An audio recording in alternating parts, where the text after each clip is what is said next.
Halo semuanya, saya Tisha. Di episode kali ini, saya ingin mengajak kalian menyelami lebih dalam kisah dan keunikan Masjid Al-Mubarok. Masjid ini terletak di Kabupaten Nganjuk, Jawa Timur.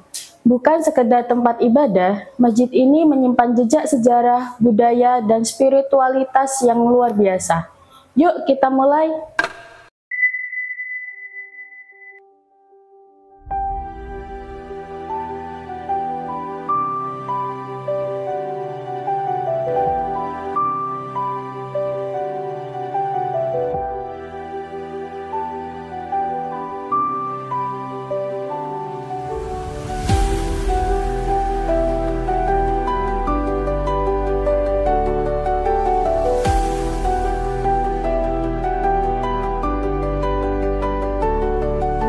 Selamat datang di Kabupaten Nganjuk, Jawa Timur. Di sini berdiri sebuah warisan budaya yang luar biasa, Masjid Al-Mubarok Brebek. Masjid tertua yang berdiri sejak tahun 1831 Masehi. Di masjid inilah tersimpan kisah tentang seorang tokoh besar yang menjadi bagian penting dari sejarah Brebek. Didirikan langsung oleh Kanjeng Raden Tumenggung Sosrokusumo I, sosok yang lebih akrab dikenal dengan sebutan Kanjeng Jimat. Ia merupakan adipati pertama Kabupaten Brebek utusan Keraton Yogyakarta. Hingga kini, memang belum ditemukan bukti primer yang secara eksplisit menyebutkan tahun pengangkatan Kanjeng Raden Tumenggung Sosrokusumo I sebagai Bupati Brebek. Tidak ada arsip resmi atau dokumen otentik yang mencatat sejarah langsung momen pengukuhan beliau dalam jabatan tersebut. Uniknya, sejarah memiliki cara tersendiri untuk berbicara. Salah satu penanda masa kepemimpinan beliau dapat kita temukan dalam pembangunan Masjid Al-Mubarok Brebek. Di dalam masjid tersebut terdapat Candra Sangkala, prasasti penanggalan khas Jawa yang terukir pada bagian mimbar. Candra Sangkala ini diyakini sebagai penanda waktu yang berhubungan erat dengan masa pemerintahan Kanjeng Jimat, menjadi saksi bisu dari jejak spiritual dan kepemimpinan beliau. Selain itu, sebuah dokumen penting bernama Bilahe yang berasal dari Semarang dan bertanggal 16 Juni 1831 mencantumkan nama Sosrokusumo sebagai Bupati Brebek.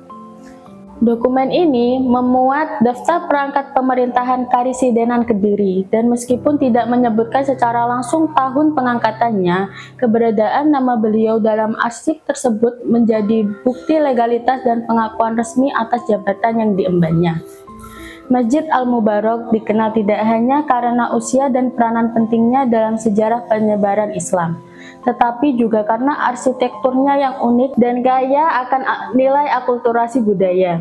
Sekilas, Masjid Al-Mubarok dan bangunan makam Raden Tumenggung Sosrokusumo I ini tampak serupa dengan masjid dan makam lainnya. Namun, jika kita amati lebih dalam, ada keunikan yang membedakannya. Salah satu ciri khas yang paling mencolok adalah bentuk kubah masjidnya. Kubah ini menyerupai kopiah atau kupluk raja dan dibuat dari perak.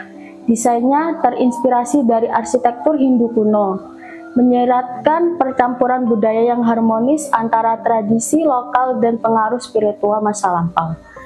Memasuki bagian dalam masjid, kita akan disambut oleh ukiran kayu jati berwarna coklat gelap. Motif-motifnya memadukan gaya arsitektur Jawa dan Hindu, menciptakan suasana yang sakral sekaligus artistik. Sebuah ruang yang mengajak kita untuk merenung dan menghargai warisan para leluhur. Arsitektur masjid ini memperlihatkan sentuhan kuat dari budaya Hindu-Buddha yang merupakan peninggalan masa lalu daerah Brebek. Di halaman masjid terdapat sebuah benda kecil namun penuh makna. Tongkat berukuran sekitar 30 cm yang berdiri tegak di atas sebuah lingga. Pada lingga tersebut terukir angka tahun 1745 dalam penanggalan Jawa. Tongkat ini dikenal dengan nama bencet dan menjadi simbol penanda waktu serta spiritualitas yang telah mengakar selama berabad-abad. Di lain sisi, kita dapat melihat mimbar kayu tua yang masih terjaga dengan baik. Mimbar ini diperkirakan dibuat sekitar tahun 1839 Masehi, menandakan keaslian dan nilai sejarahnya yang tinggi. Kita melihat detail ukiran pada mimbar ini, terdapat 3 candra sangkala yang terpahat di mimbar masjid, menjadi petunjuk waktu dan bukti otentik keberadaan Kanjeng Jimat. Candra sangkala pertama diartikan sebagai Ratu Nitih Butomurti, menandakan masa ketika sang raja mulai menyusun batu bata masjid, sebuah tonggak awal pembangunan. Candra sangkala kedua diartikan sebagai Ratu Pandito Toto Gapuro, menggambarkan peran sang raja sekaligus ulama yang membangun gapura bagian masjid. Dan candra sangkala ketiga adalah Ratu Pandito Toto terus, menunjukkan bahwa pembangunan masjid terus berlangsung dengan semangat yang tak kenal henti. Salah satu ikon unik masjid ini adalah beduk raksasa peninggalan tahun 1750-an yang dahulu berfungsi sebagai alat panggilan sholat sebelum dikenal jam modern. Beduk ini tidak hanya menjadi simbol religius, tetapi juga warisan budaya spiritual masyarakat setempat. Pada permukaan beduk tersebut terukir huruf-huruf Arab, Ghoin, Zal, Nun, dan Za. Bukan sekedar aksara, melainkan simbol angka dalam tradisi penanggalan Islam Jawa. Ghoin melambangkan angka 1000, Zal bernilai 700, Nun berarti 50, dan Za mewakili angka 7, yang secara simbolik merujuk pada bulan Rojab. Jika dikalkulasi, prasasti ini menunjukkan bahwa beduk tersebut dibuat pada bulan Rojab tahun 1750 Masehi. Kemudian pada sisi selatan masjid, tepat di depan pintu masuk makam Kanjeng Raden Tumenggung Sosrokusumo I, terdapat sebuah gentong batu yang menyimpan kisah panjang.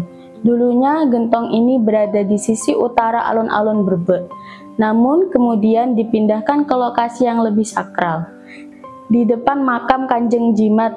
Kini gentong tersebut difungsikan sebagai tempat berwudu bagi para peziarah sebelum memasuki area makam, menjadi simbol penyucian diri sebelum bersua dengan jejak spiritual sang tokoh. Tak jauh dari sana, di dalam Masjid Jami Al-Mubarak, terdapat sebuah benda pusaka yang tak kalah istimewa bernama jodang. Jodang ini terbuat dari kayu jati yang diukir dengan penuh ketelatenan. Jodang ini dulunya digunakan untuk membawa sasrahan jajan manten, hidangan adat dalam pelaksanaan prosesi pernikahan. Jodang dibawa ke masjid bersama kedua mempelai, dan di sanalah mereka akan dinikahkan oleh penghulu, dalam suasana yang khidmat dan penuh makna.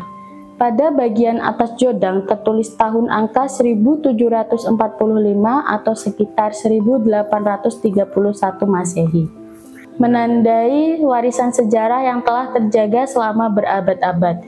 Kini jodang atau puri sesaji tersebut berada di bagian selatan Masjid Al-Mubarak, tepat di area jamaah pria dekat pintu masuk masjid bagian selatan. Ia berdiri sebagai saksi bisu dari tradisi, cinta, dan spiritualitas yang terus hidup dalam denyut masyarakat Brebek. Demikianlah perjalanan saya mengungkap kemegahan dan keunikan Masjid Al-Mubarak ini. Terima kasih telah menonton. Jangan lupa like, komen, dan subscribe ya guys. Bye-bye. Saya Anna Nurnita, sejarawan muda dari Kabupaten Nganjuk.